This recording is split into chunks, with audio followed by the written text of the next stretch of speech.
윤석열 대통령 당선인이 어제 인수위원장과 부위원장 등의 인선을 발표한 데 이어 오늘은 인수위 산하 국민통합위원장과 지역균형발전위원장 각각 임명했습니다. 윤곽을 드러낸 인수위 관련 소식과 함께 이 시각 정치권 이슈를 다뤄봅니다. 신인규 국민의힘 상근 부대변인, 최지은 더불어민주당 전 선대위 대변인과 함께 이야기 나눠봅니다. 안녕하십니까? 네, 안녕하세요. 다른 이야기 전에 오늘 이제 안철수 인수위원장이 5가지 5대 시대 과제를 제시하면서 인수위 운영 3대 원칙까지 좀 이야기를 했습니다. 먼저 좀 어떻게 들으셨는지 궁금합니다. 예, 안철수 위원장께서 어떻게 보면 이제 데뷔 무대라고 볼 수가 있겠죠. 그래서 안정적으로 메시지도 잘 내셨다고 보이고요. 아무래도 지금은 인수위가 이제 초기 시작 단계다 보니까 많은 국민들의 기대와 관심이 지금 섞여 있다고 보입니다. 그래서 지금 안철수 위원장의 어깨가 많이 무거울 것이다 이렇게 예측을 하고요. 오늘 주신 말씀대로 좀 원칙대로 해서 인수위가 안정적으로 운영되어서 국민들의 그 높은 기대에 충족시킬 수 있는 그런 인수위로 잘 맡아주시기를 기대하고 있습니다. 네, 최 대변인의 얘기도 듣겠습니다. 네, 윤석열 후보가 당선인이 되셨지만 사실 우리 국민의 반 정도는 이재명 후보를 찍었고 이재명 후보하고 심상정 후보의 그 지지율을 다 합치면 윤석열 후보 이상입니다. 그래서 지금은 나라가 반으로 나눠졌다 이렇게 볼 수도 있는데요. 윤석열 후보 당선인 입장에서는 아직까지는 국민 통합이라든지 협치라는 메시지가 가장 중요할 것 같거든요. 그래서 본인을 찍지 않은 그 국민들도 다 같이 어우르는 그런 활동이 필요한데 거기서 안철수 위원장 같은 경우가 그런 역할을 하는 상징적인 인물이라고 생각을 합니다. 실제로 단일화를 할 때도 공동정부에 대한 약속을 했고 거기에 대해서 실제로 실현을 하고 있는 것인데 오늘 안철수 위원장이 실제 공약하고 국정과제하고 일치하는 게 한 50% 정도밖에 안 된다 이런 얘기를 했거든요. 네. 그래서 아마 그동안의 그 선대위에서 했던 얘기보다는 훨씬 더 중도를 지향하는 그런 국정과제들을 내놓지 않을까 이렇게 기대를 하고 그것이 오히려 협치나 통합에 더 도움이 되는 메시지라고 보이고요. 그래서 새로 출범하는 그 안철수 위원장의 활약을 기대를 해보겠습니다. 알겠습니다.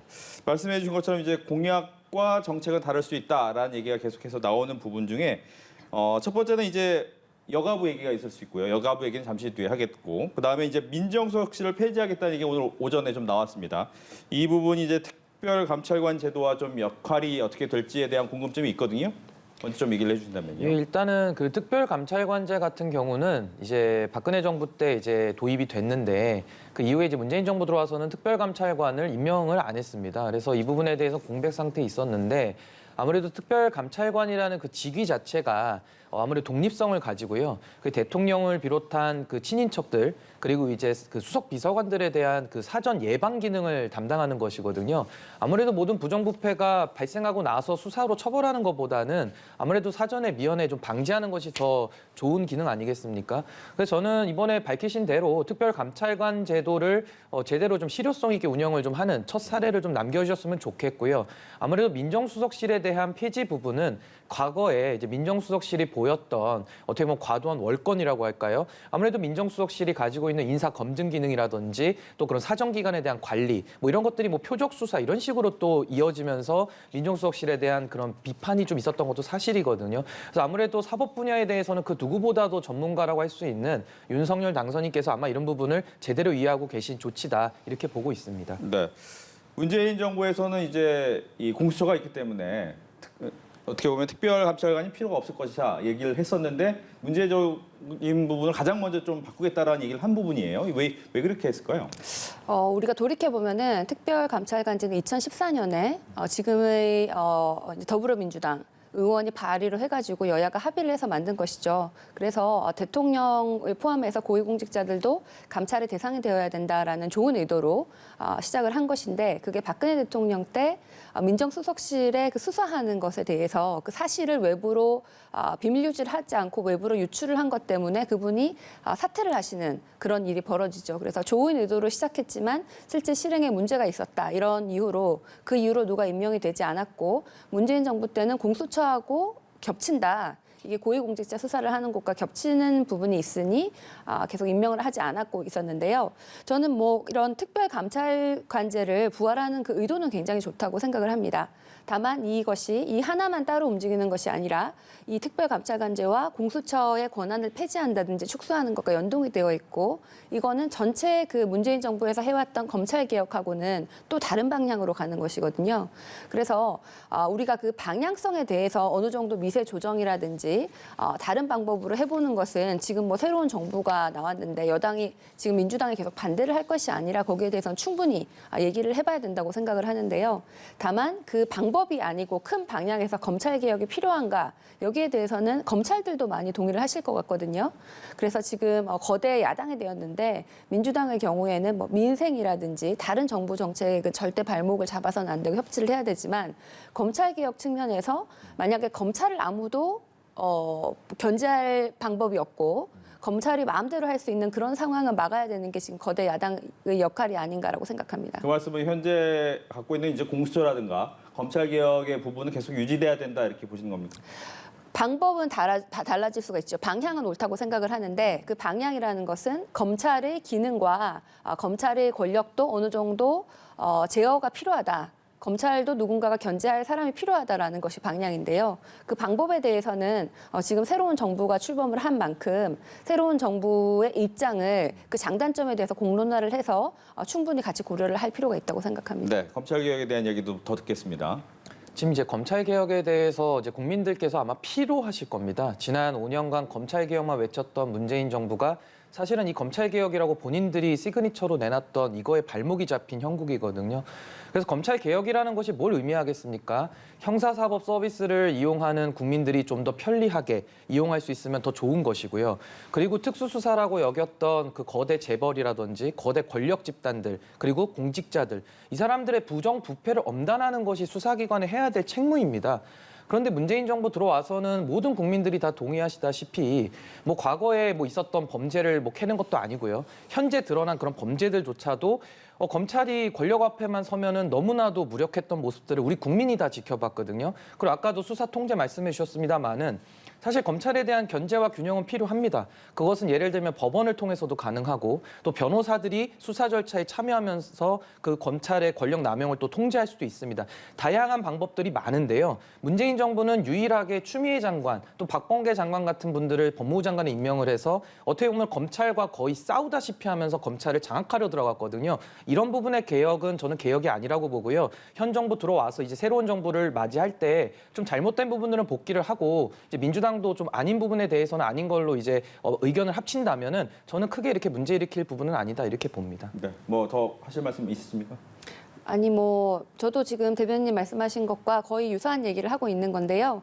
검찰의 견제 기능 그리고 검찰도 무소불위가 아니라 잘 투명하게 운영될 수 있는 그런 견제 기능이 필요하다는 것을 말씀드리는 것이고요. 그 방법에 대해서는 새로운 정부가 출범을 한 만큼 다만 새로운 정부가 독단적으로 할 것이 아니라 충분한 공론화 과정을 거쳐서 국민들과 또 야당과 충분한 논의 이후에 바꿀 수도 있다고 생각합니다. 네. 지금 뭐 문재인 대통령이 통합이 가장 시급한 과제다. 협력의 정치가 시대 정신이다라는 메시지를 내놨습니다.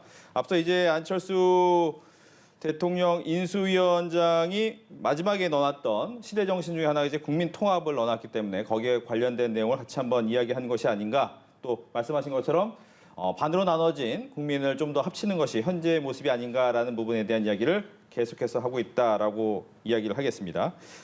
정책 얘기를 계속 공약과 정책 얘기를 하고 있었는데 또 한 가지가 이제 여가부 문제가 가장 큰 이슈 중에 하나입니다.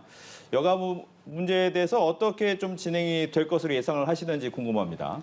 뭐 여가부에 대해서는 저희가 이제 당선자께서 윤석열 당선자께서 이제 어떻게 보면 거의 뭐 시그니처 정책처럼 걸고 네. 이제 국민의 선택을 받았습니다. 물론 저희가 선거 기간을 복귀해 보면요. 조금 여성 유권자들에 대해서 저희가 조금 소외감을 느낀다는 그런 뉘앙스와 분위기를 풍긴 건 맞습니다. 그래서 그런 부분은 조금 저희가 더 반성과 성찰을 해야 된다고 보고요. 그럼에도 불구하고 여성가족부 폐지의 논의는 그 여성가족부가 현재 가지고 있는 지원 기능이라든지 여러 가지 중첩되는 기능들이 있거든요. 그거를 절대 하지 말자는 것이 아니고요. 그것을 현재 하고 있는 현재 정부 조직에 흡수시키면서 좀 더 제대로 된 복지, 제대로 제대로 된 노동, 제대로 된 범죄 피해자 구제 이런 식으로 저희는 바꿔가자는 제안이거든요. 그래서 정부가 계속 비대해지면서 거대해지게 되면요. 비효율이 발생하기 마련이고요. 또 정부의 기능이 겹치게 되면 그 안에서 사각지대가 발생이 됩니다. 왜냐하면 권한이라는 것이 칸막이처럼 나눠져 있으면 서로 뛰어넘기를 하는 경우가 많거든요. 그래서 윤석열 정부는 여가부가 그동안 농축되어 왔던 여러 가지 문제점들에 대한 대안으로서 이 부처를 폐지하고 대신에 인구 문제라든지 저희가 지금 시급하게 당면에서 전 국가적으로 노력해야 될 부분들이 있습니다. 거기에 대한 부서를 신설해서 그 위상은 아직 정해지진 않은 것 같은데요. 뭐 그 필요에 따라 정하면 될 것 같습니다. 그래서 저는 여가부 폐지 논의는 조금 이거는 냉정하게 바라보면서 우리가 정부의 효율성 문제 그리고 기능의 중복 문제 해결 그리고 그동안 여가부가 잘못해왔던 부분에 대한 반성적 성찰 이런 부분에서 좀 고민을 해보면 어떨까 그렇게 제안을 드립니다. 네, 여가부는 폐지되더라도 기능은 다른 부서에서 나눠서 더 행사할 수 잘하자는 있다. 취지죠. 네, 얘기 듣겠습니다. 네, 뭐 이번 선거에서 뭐 이대남, 이대녀 이렇게 갈라친 것은 처음에는 국민의힘 입장에서는 특히 이준석 대표를 포함해서 20대 남성들에게 보수당의 지지율이 올라간다. 이익이 된다라고 보셨을 텐데 나중에는 뭐 여성뿐만 아니라 20대 여성뿐만 아니라 우리 국민들의 집단 지성이 좀 발휘를 해서 그것은 잘못되었다라고 경고를 해주신 것으로 보입니다. 사실 OECD 국가 중에서 여성의 그 유리천장 지수가 가장 높은 게 대한민국이고 남성과 여성의 그 임금 격차가 가장 높은 것이 대한민국입니다. 이런 한국에서 남녀 그 평등이 하지 않은 부분이 구조적 차이다. 이것을 먼저 인정을 하고 그러면 어떻게 해결을 할 것인가에 대한 그 방안을 내놓아야죠. 동시에 20대 남성들이 그동안 소외되고 있었다 아니면은 오히려 역차별을 받고 있었다고 느끼는 부분이 있으면은 그것도 같이 해소를 해야 되는 것이죠. 어느 하나를 이분법적으로 이쪽은 우리 편이고 이쪽은 아니다라는 식의 갈라치기가 옳지 않다는 것이 드러난 것인데요. 그래서 저는 20대 남성에 대한 뭐 군대에서의 훨씬 더 나은 복지, 그다음에 그런 군대에서 월급을 뭐 대폭 인상을 한다든지 여러 가지 남성에 대한 공약과 함께 또 여성과 남성의 그 임금 격차라든지 여성의 경력 단절 같은 것을 정부가 앞으로 방지하기 위해서 지원하는 건 필요한 거 아닙니까? 그래서 거기에 대해서 구체적인 대안을 내놔야 되는데 그런 것이 없이 여가부 폐지라고 하니 이것은 역행한다라고 보이기가 굉장히 쉽지요. 그래서 여가부 폐지가 아니라 만약에 여가부에서 어떤 기능을 조정하고 싶다 그러면은 구체적으로 무엇을 어떻게 조정하고 심지어는 어떤 기능은 어떻게 확대할 건지까지도 얘기를 하면서 이 부처에 그러면 이 부처는 폐지를 하고 다른 부처를 세운다든지 뭐 이름을 바꾼다든지 이런 얘기가 나와야 된다고 생각하고 이제 선거 기간이었지만 이재명 후보는 성평등 가족부로 여가부를 바꾸겠다라는 얘기를 했거든요. 그래서 지금 당선인께서는 구체적으로 국정 철학의 평등 그리고 그 성평등의 문제가 구조적 문제로 발생했다는 것을 먼저 인정을 하시고 구체적으로는 지금 여가부가 하고 있는 여성에 대한 피해에 대한 폭력 피해에 대한 지원이라든지 경력 단절 여성에 대한 지원 그리고 청소년이나 한부모 가정에 대한 지원 이렇게 이런 취약계층이 지금 받고 있는 역할도 여가부를 폐지하면은 도대체 어느 부서가 다시 받을 것인지 아주 구체적인 정책을 내놓기 바랍니다. 네, 여기에 대한 얘기 듣겠습니다. 지금 말씀하신 거 범죄 피해자는 법무부에서 이미 다 하고 있다는 거 말씀드리고요. 만약에 노동 격차에 대해서는 저는 그 부분은 좀 더 심도 있게 토론해야 된다고 봅니다만은 그 부분에 대해서는 우리 노동부가 있습니다. 그리고 예를 들어서 이제 또 예를 들면은 뭐 또 여러 가지 얘기할 때 무슨 아동에 대한 거나 이런 지원인데 이건 복지부에서 이미 하고 있습니다. 그러니까 제가 지금 말씀드린 것은 여가부에서 하고 있는 기능과 역할을 축소시키자는 게 전혀 아닙니다. 다만 여성가족부가 그동안 어떤 한 이념의 편향이 되어서 국민들을 오히려 나눴던 그런 갈라치기 했던 그런 부분들에 대해서는 분명히 반성적 고려가 필요하고요. 제가 지나간 얘기라도 다시 안 하겠지만 이번에 마지막으로 했으면 좋겠습니다. 여성가족부라는 곳이 어떻게 보면 여성 인권을 더 보호하자는 곳인데 지난번에 성범죄 권력형 피해자가 발생했을 때 피해 호소인이라고 얘기했던 분이 여성가족부 장관 출신이세요. 그러니까 이런 것처럼 여성의 인권을 옹호하신다는 분들이 이 부서를 가지고서도 사실상 많은 대로 정략적으로 이용했던 분도 분명히 있고요. 전 마지막으로 하나 말씀드리고 싶은 것은 지금 최재현 대변인께서도 구조적 차이를 말씀하셨는데요. 그 구조적 차이가 저는 과거에는 있었다고 저는 인정합니다. 근데 우리 사회가 많이 발전되면서요. 지금은 그런 구조적 차이가 많이 저는 개선됐다고 보거든요.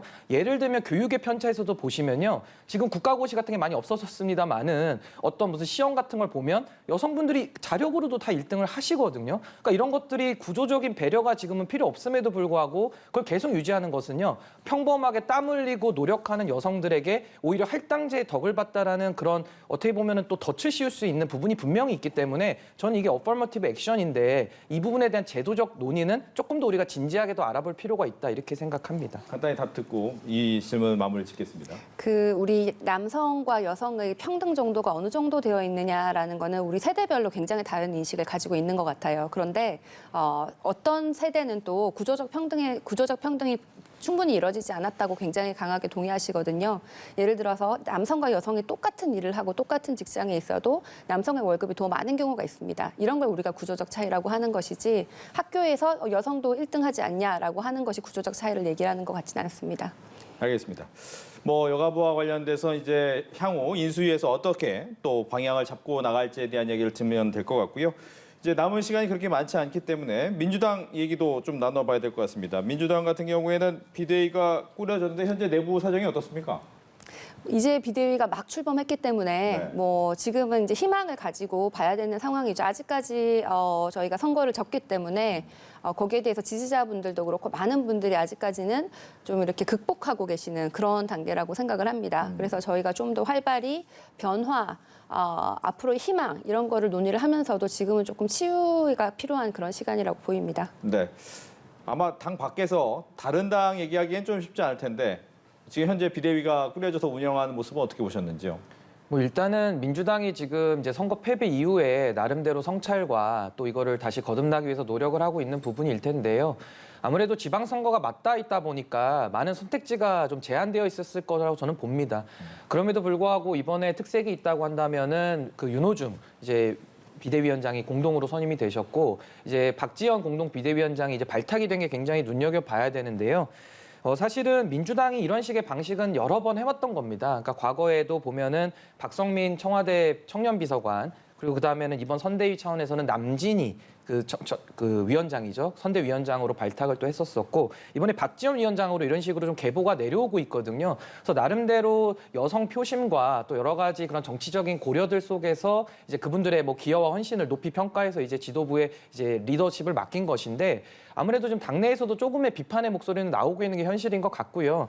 저는 뭐 어찌됐든 간에 이 부분들에 대해서는 이분들이 능력으로서 이제 검증을 보여줘야 되는 것인데 저는 오늘 나온 메시지만을 봐서는 조금 정당 개혁이라든지 뭔가 정치권의 전반적인 문제에 대해서는 아직은 조금 더 생각을 더 펼치지 않으신 것이 아닌가 조금은 표피적이었다는 그런 느낌을 좀 받았습니다. 네. 뭐 외부에서 얘기도 나오지만 이 윤호중 비대위원장 같은 경우는 원내대표를 하면서 이번 선거에 책임이 있는 건 아니냐. 결국 그런 책임 있는 사람이 계속해서 이어간다는 것에 대한 논란이 당 내에서 좀 나오더라고요. 그 부분은 어떻게 해결해야 됩니까? 네, 뭐 이미 많은 의원들이 그 문제를 제기하신 것으로 알고 있고 의총에서 반 이상의 국회의원들이 그 문제를 제기를 하셨는데 결국은 일단 윤호중 비대위원장 체제로 출범을 하는 것으로 그렇게 이미 결론이 난 것으로 알고 있습니다.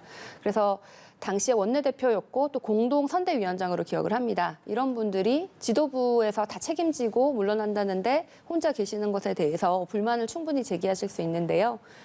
이미 비대위가 나오기로 한 만큼 지금은 이제 지켜봐야 되는 상황이 아닌가라고 생각을 하고 그 20대 여성을 같이 앞세운 것은 그래도 희망과 변화 이런 것을 상징하려고 한다고 생각을 합니다. 이분이 정치권에 오래 있지 않았다거나 또 이게 너무 드러내기식 겉으로만 그런 것이 아니냐라는 비판도 저희가 수용을 해야겠지만 사실 이 청년들을 앞세우지만 뿐만 아니라 기존에 민주당에 계셨던 분들도 변화라는 것에 그 절실함을 아시고 책임도 같이 지셔야 된다. 여기에 대해서는 많은 분들이 공감을 하시는데 일단 비대위가 출발한 만큼 저희가 좀 희망을 가지고 지켜봐야 된다고 생각합니다. 네. 이제 남은 시간이 한 4분 정도 남아 있는데 끝으로는 이제 협치 얘기를 해보겠습니다. 여소야대 국면인데 170석을 갖고 있는 거대 야당입니다. 이제 거대 야당이 보면 이제 정청래 의원 같은 분들이 원하는 대로 안 될 것 같아. 뭐 이런 얘기도 하는 걸 보면 국민의힘 입장에서 좀 불안할 것 같기도 하고요. 뭐 협치는 뭐 정청래 의원이 하라 그래서 하고 하지 말라 해서 안 하는 게 아니고요. 국민적 명령 아니겠습니까? 그 0.73%포인트 차이라는 그 결과가 그 명령의 엄중함을 나타내고 있다고 보고요. 현실적인 것도 마찬가지입니다. 국회 다수의석은 국민들이 만드셨기 때문에 저희는 당연히 존중하고 그 거대 야당이죠. 거대 야당을 상대로 해서 이 국정을 돌파해 나가는 것이 매우 어려운 일인 건 맞습니다.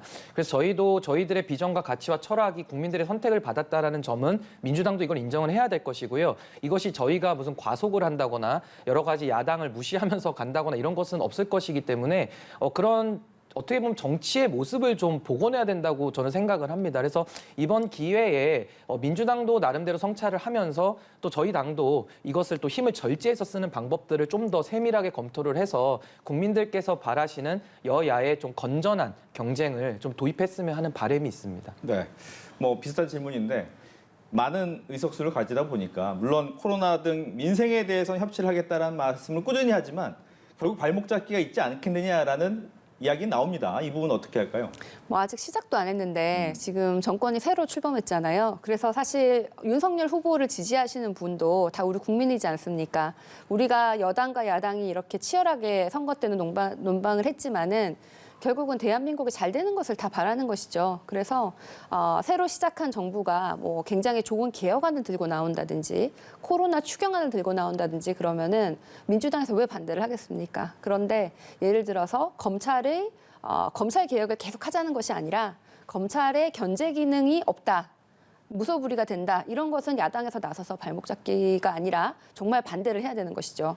그래서 무조건 발목 잡기다라기보다는 민주당도 지금은 우리 국민들께서 거대 야당이 발목 잡기를 하면은 우리도 총선이나 지방선거에서 심판을 받을 수 있기 때문에 그렇기보다는 협치를 하고 싶어 할 것입니다. 근데 제일 눈앞에 다가온 게 이제 대장동 특검이 아닐까 싶은데 이 부분은 국민의힘 어떻게 진행됩니까?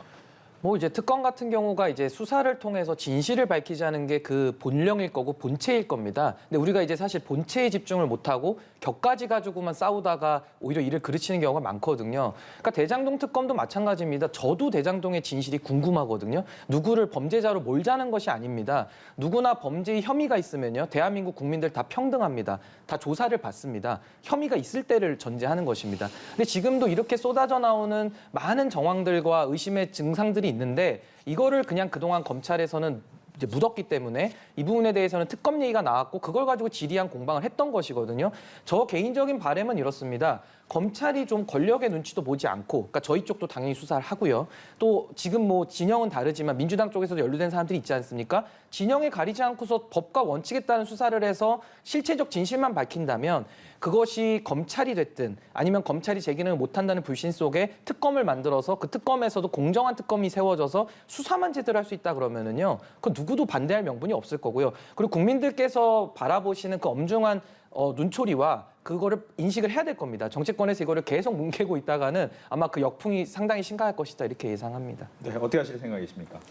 대장동의 사안에 대해서는 저도 궁금합니다. 네, 모든 국민들께서 대장동이라는 사건에 대해서 여야가 당시에 선거 중에 상대방이 몸통이다 이렇게 토론을 굉장히 오랫동안 했지요. 사실 기억하기로는 뭐 1, 2, 3차 토론 다 지금 당선인께서는 대장동 얘기를 하셨던 것 같은데 그만큼 진실은 드러나야 된다고 생각을 합니다. 양쪽의 얘기를 들어보면 누가 맞는지 모르겠다, 좀 알고 싶다 이렇기 때문에 다만 그 특검을 구성하는 방법에 대해서 민주당과 국민의힘의 의견 차이가 있는 것 같은데 어떠한 방식이든 이번에 3월 안에는 좀 처리가 해가지고 대장동, 뭐 부산저축은행 여러 가지 그런 의혹들이 나왔던 것들이 다 좀 사실이 밝혀졌으면 하는 마음이고요. 또 그렇게 해가지고 뭐 특별한 문제가 없다고 하면 지금 당선인들도 오히려 더 큰 지지율을 받을 수 있지 않습니까? 그래서 여야 할 거 없이 반드시 해야 된다고 생각을 하고 윤호중 비대위원장은 반드시 3월에 처리를 하겠다라고 약속을 한 만큼 꼭 그렇게 해주시기 바랍니다. 알겠습니다. 이렇게 해서 두 분과 함께 정치권 이슈 이야기 나눠봤습니다. 오늘 이야기 잘 들었습니다. 감사합니다.